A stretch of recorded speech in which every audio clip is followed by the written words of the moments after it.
প্রকাশিত রাজশাহীর বাগমারা স্টাইলে সুনামগঞ্জের জগন্নাথপুর উপজেলায় সৈয়দপুরে উত্থান ঘটেছে ফতোয়াবাদ সংগঠন তাহরিকুল উলমার শীর্ষক সংবাদের তীব্র প্রতিবাদ জানিয়েছে সৈয়দপুরের সর্বস্তরের গ্রামবাসী। সিলেট প্রেস ক্লাবে আয়োজিত এই সংবাদ সম্মেলনে গ্রামবাসী এই সংবাদ প্রকাশের প্রতি গভীর ক্ষোভ প্রকাশ করে প্রকাশিত সংবাদকে মিথ্যা, বানোয়াট, কাল্পনিক, সম্পূর্ণ উদ্দেশ্য প্রণোদিত বলে অভিহিত করেছেন। সংবাদ সম্মেলনে সৈয়দপুরের বিশিষ্ট ব্যক্তিবর্গও উপস্থিত ছিলেন।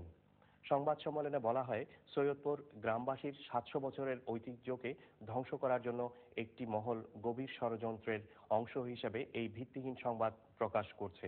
সংবাদ সম্মেলনে আরও বলা হয়, গ্রামের শান্তি শৃঙ্খলা, গ্রামের বিচার কার্য, স্থানীয় ইউপি চেয়ারম্যান মেম্বারগণের উপস্থিতিতে তাহরিকুল উলাম বা অধ্যক্ষ মাওলানা সৈয়দ রেজওয়ান আহমেদের এতে কোনো সম্পৃক্ততা নেই।